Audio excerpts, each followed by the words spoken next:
এবার আরেকটি প্রশ্ন আমরা সমাধান করব সিলেট বোর্ড 2025-এ আচ্ছা আরেকটি গুরুত্বপূর্ণ প্রশ্ন। তো দেখো, ইতিপূর্বে আমরা এই বি এর প্রশ্ন অনেকগুলো সমাধান করে ফেলছি। তো আমরা এখন আরেকটা নতুন একটা ঘয়ের প্রশ্ন নিয়ে আসছি। এটাও ভেরি ভেরি ইম্পর্টেন্ট। এই প্রশ্নটা প্রশ্নটা ইম্পর্টেন্ট, আমাদের খুবই ইম্পর্টেন্ট। তো দেখো, বি পাত্রের দ্রবণের ঘনমাত্রা আবার পিপিএম একক। তাহলে বি পাত্রে আমাদের ঘনমাত্রায় নেই, তাহলে আমাদের এখানে ঘনমাত্রাটা বের করতে হবে। তার মধ্যে এখানে ভি দেওয়া আছে, এখানে ডাব্লিউ দেওয়া আছে, আর এটা থেকে আমরা এম পাবো। তাহলে এস বের করার সূত্র আমরা এটা থেকে পেতে পারি। গ নম্বরটা গ নম্বর অ্যান্সার করতে পারি। আমরা জানি W equal to S M V by 1000। এই সূত্র থেকে আমরা কাজ করতে পারি। তাহলে এস ইকুয়াল টু কি লিখতে পারি আমরা 1000 ডাব্লিউ বাই এম ভি। 1000 ডাব্লিউর পরিমাণ আমাদের কত 0.2, তাহলে আমরা লিখতে পারি 0.2। এম কত আণবিক ভর। কার আণবিক ভর? এই যে পাত্রের ঘনমাত্রা বের করবে সেই পাত্রের সোডিয়াম হাইড্রোক্সাইডের আণবিক ভর হচ্ছে আমাদের কত 40। বি হচ্ছে কত আয়তন, আয়তনটা কত আমাদের 200। তাহলে আমরা 200 দিয়ে দিলাম। প্রশ্ন হচ্ছে আয়তন আমাদের মিলিলিটার। সব ক্ষেত্রে মিলিলিটারের ক্ষেত্রে আমরা একটা জায়গা দেখো, এই সূত্রের জন্য তোমাদের শুধু মিলিলিটার করতে হবে, বাকি সবগুলোতে তোমরা লিটারে কাজ করবা। ঠিক আছে, শুধু তোমরা মিলিলিটার কাজ করবা এই সূত্রতে, বাকি সব সূত্রের মধ্যে তোমরা কি করবা লিটার বের করবা। আয়তনটা যেন কিছু হয় লিটারে হয়।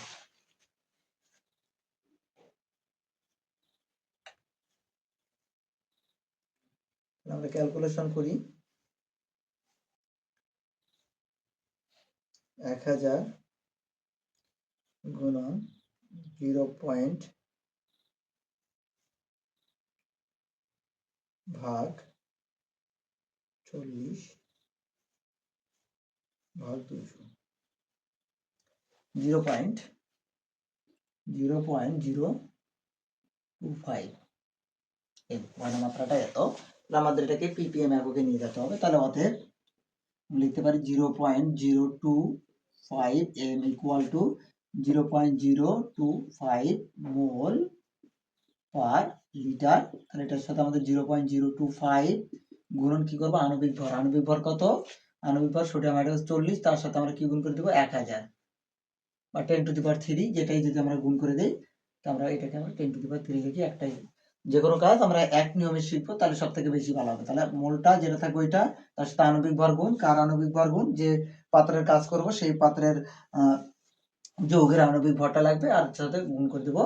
তাহলে এটা হবে কি মিলিগ্রাম পার লিটার। আর এর মানটা হবে আমাদের কি পিপিএম একক গুণন 40 গুণন 1000।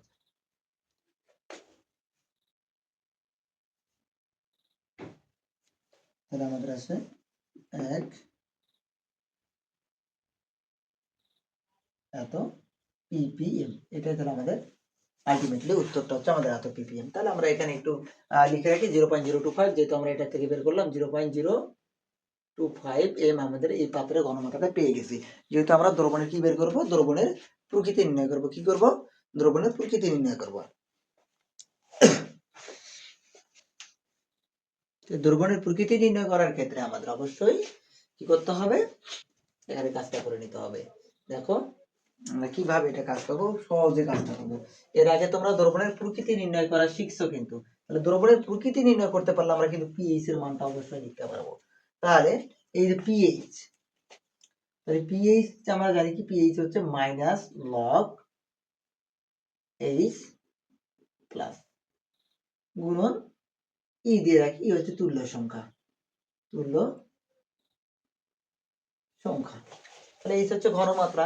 অবশিষ্ট যে পরিমাণটা থাকবে তার ঘনমাত্রা লাগবে। অবশিষ্ট ঘনমাত্রা যদি আমরা বের করি,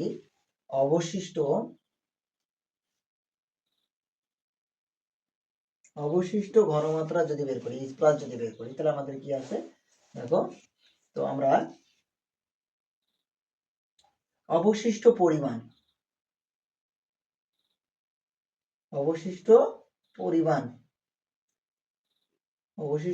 মোল আর আয়তন, তাহলে এটা আমরা কি পাবো অবশিষ্ট এস অবশিষ্ট যে এসটা পাবো আমরা, এর যে ঘনমাত্রাটা আমাদের বের করতে হবে, নতুন যে ঘনমাত্রাটা আমরা পাবো সেটা হচ্ছে যে অবশিষ্ট যে মোলটা থাকবে তার ঘনমাত্রা বের করতে হবে।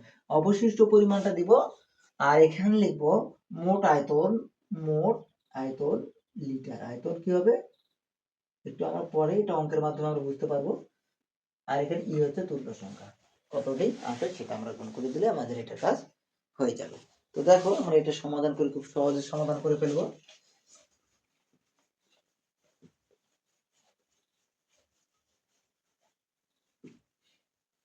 গ নম্বরে আমরা লিখতে পারি যে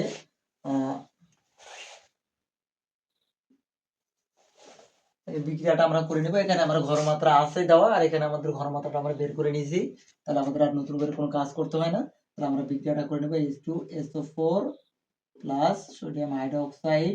বিক্রিয়া করলে আমাদের কি হবে, সোডিয়াম 2SO4 প্লাস আমাদের পানি উৎপন্ন হয়।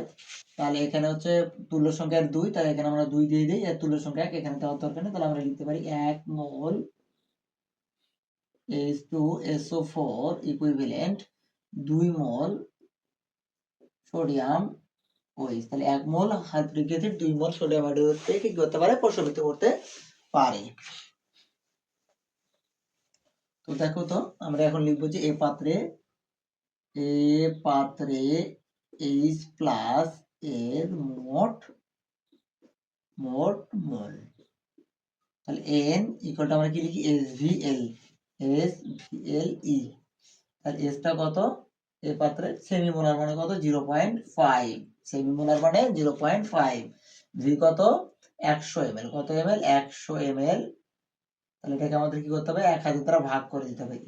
আর ই হচ্ছে তুল্য সংখ্যা কার, এই পাত্রে, যে পাত্রের আমরা ঘনমাত্রা নেব, আয়তন নেব, সেই পাত্রেরই যোগের তুল্য সংখ্যা এখানে হচ্ছে কত 2। এটা আমরা এখানে কাজ করব। আবার কি লিখতে হবে, বি পাত্রে তাহলে কি আছে, ক্ষার আছে। তাহলে ক্ষারের জন্য আমরা কি লিখব, OH মাইনাস এর মোট মোল। তাহলে বি পাত্রে আমাদের এখানে আমরা লিখব কি n ইকুয়াল টু SVL গুণন E। তাহলে S টা কত দেখো তো, বি পাত্রে আমরা বের করে রেখেছিলাম গ নাম্বার প্রশ্নে 0.025 গুণন বি হচ্ছে আয়তন কত 200, আয়তন 200, আর এখানে আমাদের ভাগ হবে কত 1000, যেহেতু মিলিলিটারকে লিটার করতে, আর ই হচ্ছে তুল্য সংখ্যা, তাহলে সোডিয়াম হাইড্রোক্সাইডের তুল্য সংখ্যা 1। এখন একবার আমরা ক্যালকুলেশনটা করে নিব। 0.5 গুণন ভাগ হচ্ছে 1000, 0.1 এখানে আসে কত 0.1 মোল H প্লাস, এখানে আমরা কাজটা করব 0.025 গুণন 200 ভাগ হচ্ছে 1000।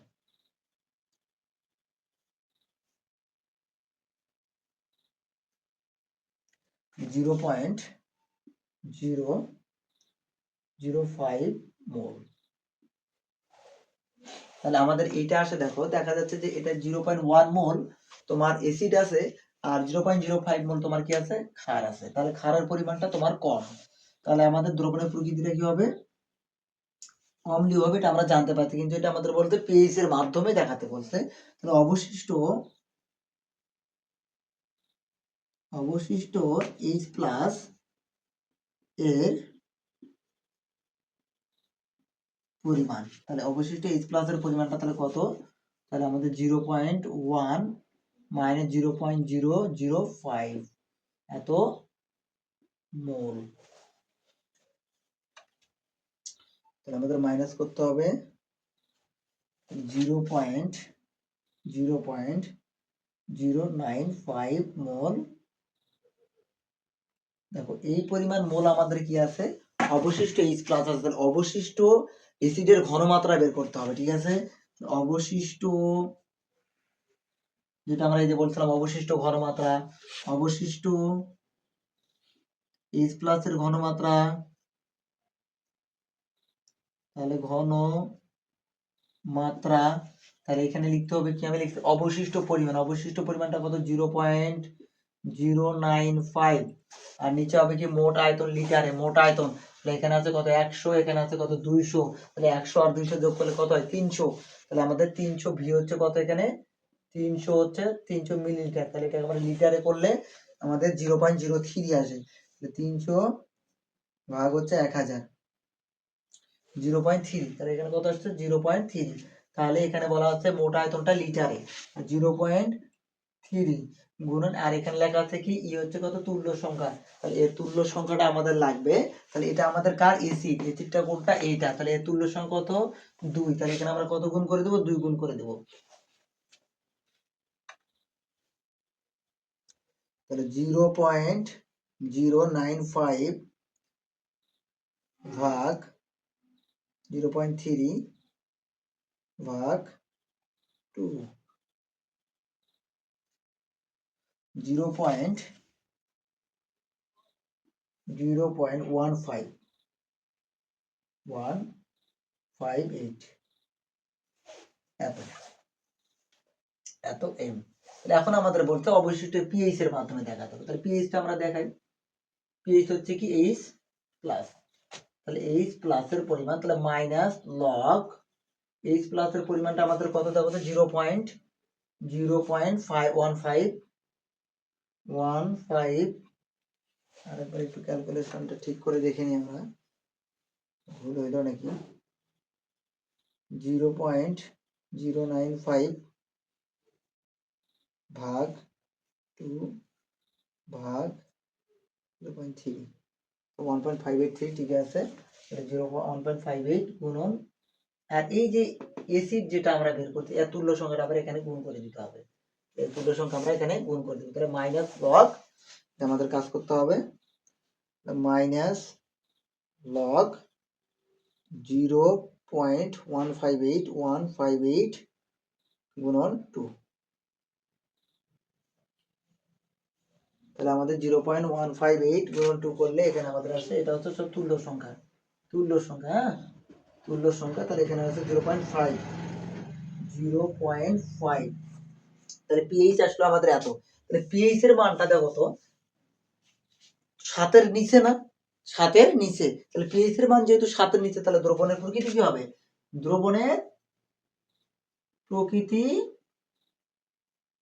অম্লীয়, কি অম্লীয়, দ্রবণের প্রকৃতি হচ্ছে কি অম্লীয়, তাহলে আমাদের পিএইচ এর মান যদি গেলে, তাহলে আমরা ঠিক সেম এইভাবে তোমরা কাজ করে আসবা, এখানে তোমরা যদি এরকম সুন্দর করে করে আসতে পারো 4 পাবা, কারণ এখানে কোনো ভুল নাই, তো হচ্ছে আমাদের দ্রবণের প্রকৃতি কি হচ্ছে অম্লীয়, আর তোমরা এখানে দেখো এখানে 0.1 মোল আছে এসিড, আর এখানে 0.05, তাহলে তো এখানে দেখা যাচ্ছে যে ক্ষারের মোল সংখ্যাটা কম, তাহলে এসিডের মোল বেশি, এসিড বেশি থাকেই যাচ্ছে পাত্রের মধ্যে, এটা তো এমনিতে দ্রবণের প্রকৃতি কি হয় অম্লীয় হয়, এখানেই আমাদের অম্লীয় হচ্ছে, তাহলে এটা জাস্ট আমাদের যেহেতু ওরা বলে রাখছে যে পিএইচ এর মাধ্যমে নির্ণয় করো, তাহলে অবশ্যই আমাদের পিএইচ এর মাধ্যমে নির্ণয় করতে হবে, এই জন্য আমরা নতুন করে এই কাজটা করতে হলো, তাহলে আমাদের বাড়তি করতে হলো অবশিষ্ট এইচ প্লাস এর ঘনমাত্রা, হলে অবশিষ্ট মোল মোট আয়তন লিটারে গুণন যার আমরা যা পাবো অবশিষ্ট, ক্ষার অবশিষ্ট মানে ক্ষারের তুল্য সংখ্যা, এসিড অবশিষ্ট মানে এসিডের তুল্য সংখ্যা, তারপর pH equal to minus log H plus, তাহলে মাইনাস লগ, তাহলে এইচ প্লাস এর পরিমাণটা আমরা 0.158 গুণন এই তুল্য সংখ্যা, কার তুল্য সংখ্যা এসিডের তুল্য সংখ্যা, এই যে এসিড ছিল 2টা, এই জন্য তুল্য সংখ্যা 2, ঠিক আছে, তো এইটা ছিল তোমাদের আরেকটা গুরুত্বপূর্ণ প্রশ্ন, পিএইচ এর মাধ্যমে দ্রবণের প্রকৃতি নির্ণয়, আর এর আগে আমরা করছি শুধু দ্রবণের প্রকৃতি নির্ণয় করতে বলেছিল, এখান থেকে পিএইচ এর মাধ্যমে শুধু বলছিল যে এই পাত্র মিশ্রয় করলে মিশ্রণের প্রকৃতি কিরূপ হবে, তখন কিন্তু আমাদের নিচের কাজটা কি করতে হয়নি, আর এখানে বলে রাখা যায় পিএইচ এর মাধ্যমে, এই জন্য এটা একটা ইম্পর্টেন্ট প্রশ্ন, এটা আসছিল সিলেট বোর্ড 2025 সালে।